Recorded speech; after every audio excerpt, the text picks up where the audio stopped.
اعوذ باللہ من الشیطان الرجیم بسم اللہ الرحمن الرحیم ان الذین کفروا، بے شک وہ لوگ جنہوں نے کفر اختیار کیا، سواء علیہم، ان کے لیے تو برابر ہے، اانذرتہم، کہ آپ صلی اللہ علیہ وآلہ وسلم ان کو آخرت کا ڈر سنائیں، ام لم تنذرہم لا یؤمنون، یا آپ صلی اللہ علیہ وآلہ وسلم انہیں آخرت کا ڈر نہ سنائیں، ان کے لیے برابر ہے، لا یؤمنون، وہ ایمان نہیں لے کر آئیں گے۔ اچھا، اس کا یہ مطلب نہیں ہے کہ جو کافر ہے اس کو آپ نے تبلیغ نہیں کرنی ہے۔ تو یہ کتاب ہدایت پوری انسانیت کے لیے، ھدی للناس وبینات من الہدی والفرقان، اس میں امپلائیڈ ہے ان الذین کفروا، بے شک وہ لوگ جنہوں نے کفر اختیار کیا ہے، جان بوجھ کے آنکھیں بند کی ہوئی ہیں، جس کو ڈاکٹر اسرار صاحب رحمہ اللہ تعالیٰ بڑی پیاری بات کرتے تھے کہ جو شخص سویا ہوا ہے اس کو تو آپ جگا سکتے ہیں، اور جو آنکھیں بند کر کے لیٹا ہوا ہے اس کو کوئی نہیں اٹھا سکتا، کیونکہ وہ پہلے ہی جاگ رہا ہے، جاگنا چاہتا نہیں ہے۔ تو ایسا شخص جس کے اوپر حق اور باطل واضح ہو چکا ہو، اس کے باوجود وہ جان بوجھ کے کفر کی روش اختیار کرے، اس کے لیے قرآن میں کوئی ہدایت نہیں ہے۔ یہ بڑا خطرناک معاملہ ہے۔ تو اس سے مراد وہ کافر ہیں کہ جو حق جاننے کے باوجود جان بوجھ کے اپنی قبیلے کی حمایت کے اندر، اپنی نسلی تعصب کے اندر، یا جیلسی فیکٹر کی وجہ سے، جس طرح یہودی تھے، نبی صلی اللہ علیہ وآلہ وسلم کو ماننے سے انکار کر دیا، وہ سب کے سب اس کیٹیگری میں فال کرتے ہیں۔ ان کے لیے اب آپ ان کو تبلیغ کریں نہ کریں، ان کے لیے برابر ہے، وہ ایمان نہیں لے کر آئیں گے۔ ختم اللہ علی قلوبہم، اللہ نے ان کے دلوں پر مہر لگا دی ہے، سیل کر دیا ہے، یعنی سیل ہو گئی، اب کوئی چیز اس کے اندر داخل نہیں ہو سکتی۔ وعلی سمعہم، اور ان کے کانوں پر بھی، وعلی ابصارہم، اور ان کی آنکھوں پر بھی، غشاوۃ، پردہ پڑ چکا ہے، وَلَهُمْ عَذَابٌ عَظِيمٌ، اور ان کے لیے بہت بڑا عذاب تیار کر رکھا ہے اللہ نے۔ وَلِعَوْذُ بِاللَّهِ تَعَالَى اللہم اجرنا من النار، اللہم اجرنا من النار، اللہم اجرنا من النار۔ اچھا، قرآن کا طالب علم جب اس طرح کی آیات پڑھتا ہے نا تو وہ پریشان ہو جاتا ہے کہ بھئی قرآن تو بہت سٹریٹ فارورڈ ہے، اور آپ دیکھ رہے ہیں کہ اللہ تعالیٰ کے مزاج میں وہ چیزیں نہیں ہیں جو آپ کو میٹھے میٹھے وائزین بتاتے ہیں۔ اس لیے میں کہتا ہوں کتابوں کا خدا اور ہے اور بابوں کا خدا اور۔ قرآن بہت سٹریٹ فارورڈ ہے، کیونکہ یہ کلام کرنے والا کون ہے؟ اللہ، بے پرواہ ہے، اور وہ اسی پیشن کے ساتھ بات کرے گا تو آپ بھی اللہ کو سیریس لیں گے نا۔ اور اگر آپ کو یہ کہانی کرائی جائے گی، خیر ہے، جیسے ایک نانی اماں ہوتی ہیں، ایک دادی اماں ہوتی ہیں، تو اللہ تعالیٰ تو نانی اور دادی سے بھی بڑھ کے رحم کرنے والا ہے۔ یہ کہانی، یہ کس آیت میں، کس حدیث میں لکھی ہوئی ہے یہ بات؟ اور میں اس کو پھر اینٹی وینم الزامی جواب کے طور پہ، پھکی کے طور پہ کہتا ہوں کہ اگر یہ نانی دادی اور ماں کے ساتھ آپ اللہ کو تشبیہ دے رہے ہیں اس کی محبت کو، تو کیا یہ نانی دادی اور ماں والی محبت اللہ تعالیٰ کی ابو جہل اور فرعون کے ساتھ بھی ہے؟ تو سارے کہیں گے نہیں۔ تو جو کلمہ پڑھ کے اللہ کے نافرمان اور باغی ہے ان کے ساتھ بھی ہے؟ نہیں۔ جو اللہ کی طرف رجوع لے آئے ان کے لیے۔ پورے قرآن میں ایک آیت بھی ایسی نہیں ہے کہ جو اللہ کا باغی ہو، رجوع نہ لانے والا ہو، اللہ کہتا ہوں میں اس کو معاف کرنے والا ہوں۔ ہمیشہ یہ ہے کہ جو توبہ کر لے، اپنی اصلاح کر لے، رجوع لے آئے۔ یہ درجنوں آیات ہیں، وہ وقت کے ساتھ آئیں گی، ورنہ تو میں اسی آیت کے اوپر ہی پورا یہ لیکچر ختم کر دوں گا، پھر آپ کا وہ یہ مصحف تو پچھلا تو 9 سال میں ختم ہوا ہے، یہ 18 سال میں بھی ختم نہیں ہونا۔ لیکن جنرل میں بات ضرور کروں گا تاکہ آپ کو ایک کنسیپٹ کلیئر ہو کہ جو باتیں بتائی گئی ہیں بالکل نان سینس باتیں ہیں، اس طرح کا کوئی کنسیپٹ نہیں ہے اسلام کے اندر۔ ایک میرا یوٹیوب پہ کلپ بھی ہے، اللہ کی رحمت سے دھوکہ، وہ آپ کلپ دیکھیں، میں نے اس میں کراس ریفرنس کے طور پہ کئی آیات پیش کی ہیں کہ یہ آپ کو بالکل کہانی کرائی گئی ہے۔ اللہ تعالیٰ اپنے معاملات میں بہت سخت ہے۔ اچھا، اس کی وجہ سے بعض لوگوں کے دماغ میں یہ بھی آ جاتا ہے کہ یار اللہ تعالیٰ دیکھو مور لگا دیتا ہے، نعوذ باللہ، اللہ تعالیٰ کی اپروچ بڑی کوئی فنیٹک والی ہے، نعوذ باللہ۔ ایسا نہیں ہے، یہ ان لوگوں کے لیے جو جان بوجھ کے حق سے اناد کرتے ہیں، تو پھر اللہ تعالیٰ کہ غضب کا کوڑا ان پہ پڑتا ہے کہ یار ان کو بات سمجھ بھی آ گئی تھی، اس کے باوجود انہوں نے یہ کیا ہے۔ اب میں ان کو نہیں چھوڑوں گا، اب ان کے اندر ہدایت داخل بھی نہیں ہو سکے گی. یہ بہت، یعنی اس کو کہتے ہیں پوائنٹ آف نو ریٹرن. اب اس پہ اللہ تعالیٰ کو کوئی پوچھ نہیں سکتا، اس کو اللہ نے بین کیا ہے. لا یسأل عما یفعل وہم یسألون. اللہ کو کوئی نہیں پوچھ سکتا اس نے کوئی کام کیوں کیا ہے، اللہ ہر ایک کو پوچھ سکتا ہے. یہ اللہ کو گلہ نہیں کیا جا سکتا. رب ہے، مالک ہے، اس نے اپنے لیے رول طے کیا ہے کہ بھئی جب پوائنٹ آف نو ریٹرن پہ کوئی بندہ پہنچے گا، سچائی قبول کرنے کے باوجود وہ حق سے اناد کرے گا، اس کو نظر آ جائے گی سچائی ہے، پھر بھی وہ اناد کر دے گا، پھر میں مور لگا دوں گا. آؤ پھر وقت کا پیغمبر بھی اس کو ہدایت نہیں دے سکتا. انک لا تہدی من احببت ولکن اللہ یہدی من یشاء. اے نبی، جس سے تم محبت کرتے ہو تم بھی اسے ہدایت نہیں دے سکتے، اللہ جسے چاہتا ہے ہدایت دیتا ہے. ہدایت کس کو دیتا ہے؟ والذین جاہدوا فینا لنہدینہم سبلنا. جو لوگ ہماری راہ میں کوشش کریں گے ان کے لیے ہم اپنی راہیں کھولیں گے. اس کائنات کی سب سے ایلیٹ چیز ایمان ہے، جس کے اوپر ہمیشہ کی کامیابیوں اور ناکامیوں کا فیصلہ ہونے والا ہے. تو آپ کیا سمجھتے ہیں کہ آپ کو یہ راہ چلتے فٹ پاتھ پہ گری پڑی مل جائے گی؟ اس کے لیے کوئی ایفرٹ پٹ نہیں کرنی پڑے گی. اور دنیا میں جس چیز کی منفعت چند سالوں کے لیے ہو وہ بھی اتنی ایفرٹ پٹ کرنے کے بعد ملتی ہے، اور جس سے ہمیشہ کی کامیابیاں آپ کا مقدر ہونے والی ہیں، آپ سمجھتے ہیں کہ وہ آپ کو چنگے جی لب جائے گی، مفت میں ہی مل جائے گی؟ نہیں، ناٹ ایٹ آل.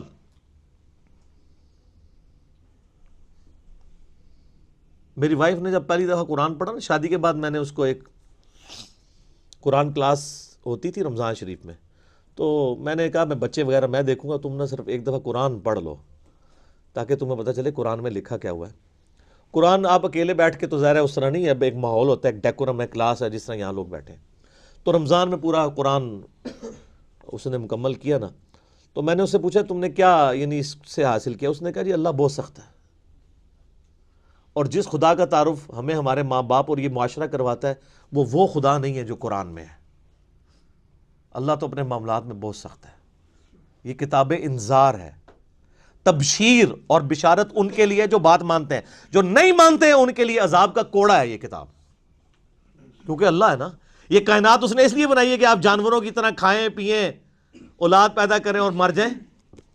انسان کو اس نے اپنے لیے پیدا کیا ہے، پوری کائنات انسان کے لیے اور انسان کو اپنے لیے. وما خلقت الجن والانس الا لیعبدون.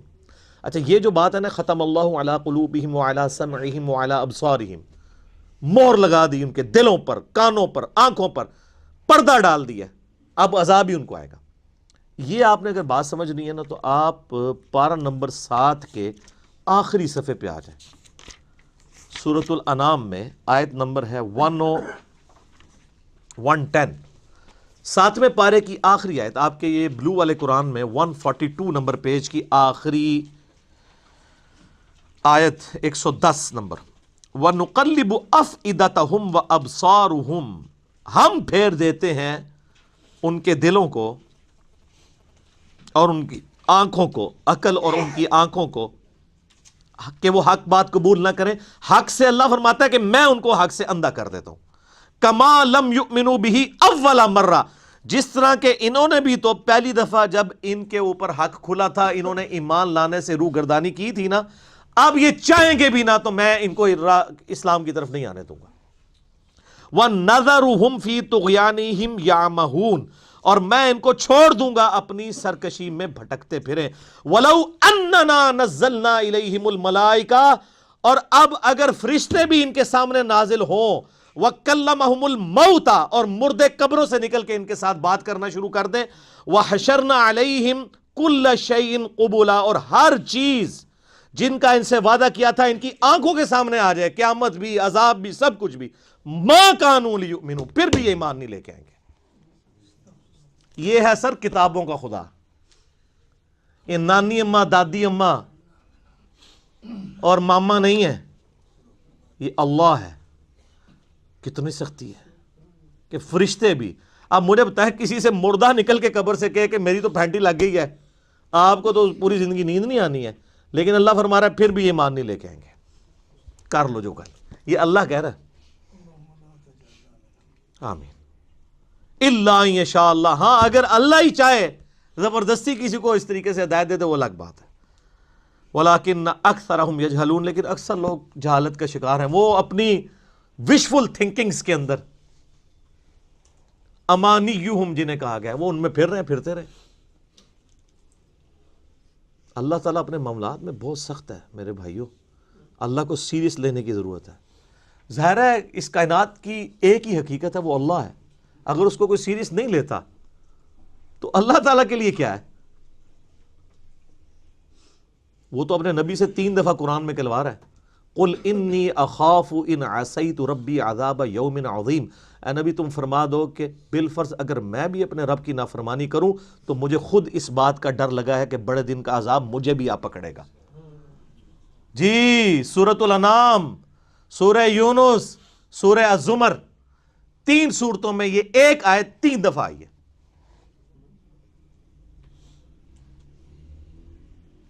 آپ مجھے بتائیں، جو آپ کو کہتے ہیں جناب ہم بخشوا لیں گے، ہم اپنے مریدوں کو لے جائیں گے، اور تو انہوں کھنگن نہیں دینا کسی نے ہوتے، تو یہ اس لیے کہ نہ انہوں نے خود قرآن پڑھا ہوا ہے اور نہ آپ کو پڑھنے دیں گے، ورنہ آپ کا دماغ کھل جائے گا۔ او جی گاڈ از آل لونگ، یہ کرسچنز نے بھی ایک دھوکہ دیا ہے نا، گاڈ از آل لونگ، تو میں نے ان کو بھی پھکی دی تھی کہ اگر گاڈ از آل لونگ ہے اور وہ آل لونگ کا کنسیپٹ پھر صوفیاء کے ہاں ادھر مسلمانوں میں بھی داخل ہوا، وہ جی اللہ کو ہماری نمازیں چاہیے، اور سر اللہ نے کب کہا مجھے تمہاری نمازیں چاہیے؟ اللہ کہتا ہے تمہیں تمہارے لیے نمازیں چاہیے، اللہ کے لیے نہیں، اپنے لیے۔ گاڈ از آل لونگ، او آل لونگ اس کے لیے ہے جو اس کا بندہ بن جائے گا، باغی کے لیے نہیں۔ تو پھر میں نے ان کو دنیاوی طور پہ ایک الزامی جواب، اینٹی وینم پھکی دی ہے کہ بتاؤ تمہارے دشمن کی بھی بیوی ہو اگر کوئی، اور اس کے چھوٹے چھوٹے 4 بچے ہوں، کیا تم اپنے دشمن کے لیے خواہش رکھو گے کہ اس کی بیوی چھوٹے چھوٹے 4 بچے چھوڑ کے مر جائے اور اس کے بچے سوتیلی ماں کے ہاتھوں پٹتے رہے، ان کے مینٹل ماڈلز تک بدل جائیں؟ سارے کہیں گے نہیں نہیں جی، کیوں نہیں؟ دل پسیجتا ہے۔ اچھا آپ کا دل پسیجتا ہے اور آپ نے ہمیں یہ کہانی کرائی ہے کہ اللہ تعالیٰ ماں سے اتنے گنا اور دادی سے اتنے گنا اور نانی سے اتنے گنا محبت کرتا ہے، تو وہ اللہ روزانہ ہزاروں ایسی عورتوں کو موت کیوں دیتا ہے جن کے 4 چھوٹے چھوٹے بچے ہوتے ہیں؟ اس پہ ساروں کی زبانیں گنگ ہو جاتی ہیں۔ اگر وہ آل لونگ ہے کیوں موت دیتا ہے پھر؟ آپ تو اپنے دشمن کی بیوی کو بھی موت نہ دیں، وہ روزانہ ہزاروں ایسی ماؤں کو موت کیوں دیتا ہے جن کے چھوٹے چھوٹے بچے ہوتے ہیں؟ اس کا مطلب ہے آپ نے جو احساسات ڈیولپ کیے ہوئے ہیں کہ اللہ اپنے بندوں کے ساتھ یہ کرتا ہے، وہ نہیں ہے۔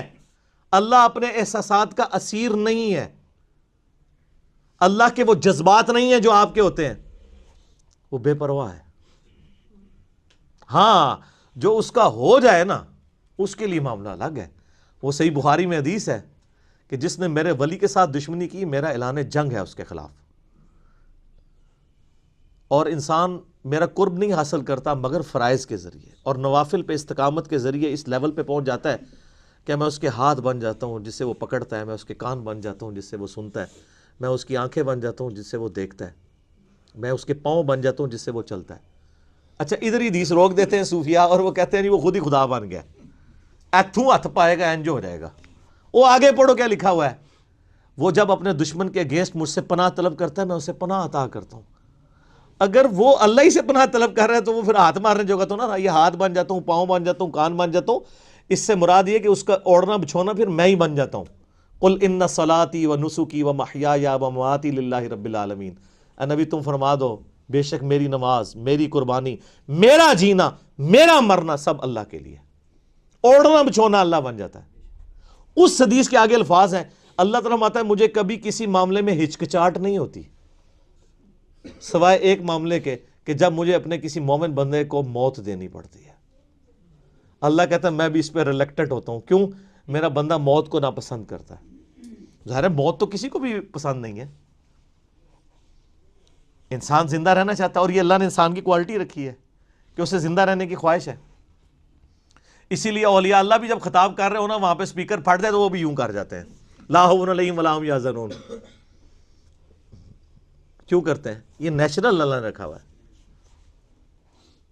کسی اولیاء اللہ کو کہنا یہ سامنے یہ بٹ صاحب کے پاس جو بندوق بڑی خطرناک سی انہوں نے تانی ہوئی ہے، کسی اولیاء اللہ کو کہنا پڑھ لے کلمہ میں چلان لگاؤں، تو آپ دیکھ لیں اس کی کیا حالت ہوگی۔